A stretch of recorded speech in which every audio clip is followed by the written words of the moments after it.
aussi du cinéma, comme moi aussi, je fais du cinéma. D'ailleurs, on a un petit projet, Eric, hein, on peut le dire, on peut commencer à le dire, si on y arrive, à mettre en place peut-être des documentaires sur les personnes âgées qui finalement corroboraient un petit peu tout ce que tu fais sur Internet. Oui, avec un grand plaisir de retrouver toutes ces personnes, oui. Je crois que ça serait quand même pas mal comme idée. Alors, sans plus attendre, on va reparler un petit peu. Là, je suis en train de remettre un peu en place les ordinateurs. On va retourner à Vernoux, où finalement, au début du XXe siècle, existait un tram.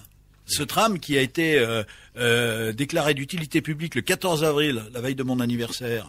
Je vous signale que si jamais, moi je suis né le 15 avril, donc voilà, bon bref, 1905, la ligne de tramway Saint-Péray-Vernoux fut ouverte aux voyageurs de marchandises et de marchandises également en 1910. Ça n'a pas duré très longtemps malheureusement. Le trajet de 30,7 km partait de Saint-Péray-Ville, raccordé à Saint-Péray-Marchandises en 1921, comprenait les gares de Saint-Péray, Alboussière, Boffre et Vernoux.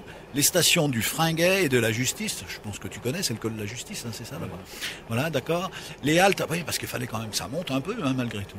D'ailleurs, l'autre jour, on est parti avec mon épouse, on est rentré, on était allé passer le réveillon dans les Alpilles, et on est remonté à la descente. Je suis passé par la Mastre, etc.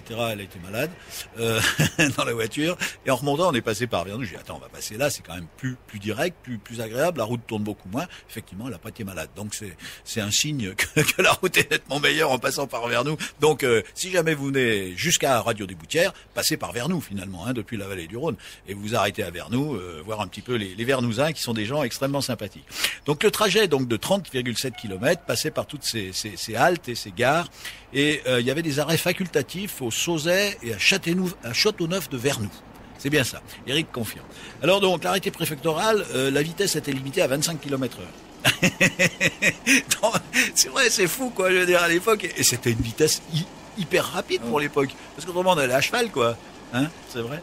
Et donc on pouvait aller à 16 km/h dans la traversée des localités, donc je précise 25 km/h c'était en campagne, 16 km/h c'était dans la traversée des localités, et 8 km/h dans la ville de Saint-Péray. Voilà, s'ajoutant à cela les difficultés de terrain et le manque de puissance des locaux, le trajet se faisait à une vitesse moyenne de 14,1 km/h, la ligne ne fut jamais rentable. Et c'est pour ça qu'effectivement, même si pendant la guerre de 14-18, un seul aller-retour par jour fut maintenu, en 1920, 40 personnes composaient le personnel, quand même, c'était un gros truc, hein, il y avait du monde et tout. Et en 1927, la ligne du tram électrique Saint-Péray-Valence fut achevée. Malgré les espoirs dus à cette nouvelle liaison, le déficit augmenta dangereusement. Le trafic voyageurs cessa le 31 décembre 1929, celui des marchandises un mois plus tard. Voilà donc, c'est un article qui est paru dans l'Écho de Crussol, le numéro 32 du 1er juillet 2007. Alors là, j'ai des photos où on voit effectivement des locaux qui tirent des wagons, et c'est vrai que ça doit pas être évident quand ça monte.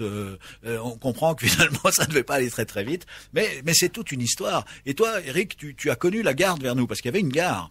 Oui, j'ai connu, mais elle était arrêtée. Moi, j'ai joué sur le quai de la gare qu'ils ont détruit après par le passé. Donc j'ai des souvenirs puisque mes parents avaient une maison juste en face. Ce petit coin d'arrêt de train. D'accord. Donc c'est des souvenirs d'enfance. Bien sûr, c'est sûr. Et alors donc il y a un type qui était pas du de Vernoux, et peut-être tu le connais pas ou tu le connais, j'en sais rien, qui a défendu bec et ongle ce tram. Ce type-là s'appelait René Courant. Et René Courant, moi je l'ai très très très bien connu parce qu'il habitait dans la même rue que moi à Dijon. Et chaque fois que j'allais chez eux, évidemment, s'il avait des garçons qui avaient mon âge, on va en parler dans quelques instants, et j'allais, et il me montrait toujours, il avait des tas de trains électriques, des wagons absolument énormes, et il me parlait tout le temps. Et puis, alors moi j'étais gamin, il m'emmerde avec ces trucs, quoi. Je veux dire, mais en fait c'était un type qui était extrêmement passionné. Et je tiens à lui rendre hommage parce que René Courant a écrit, et a défendu vraiment ce tram en disant que c'était quelque chose d'assez extraordinaire. Et il a écrit ce fameux livre. Bon, bien sûr, et quand il a écrit, le tram avait disparu, on est bien d'accord, mais il a vraiment parler de ce petit tram de Vernoux-Saint-Péray. Et alors, ce qui est quand même marrant, et ça, je vais me tourner vers Sacha, parce qu'en fait, moi, j'ai très bien connu ses fils, hein, qui étaient de mon âge, hein, notamment l'un qui était exactement mon contemporain. On était ensemble à l'école.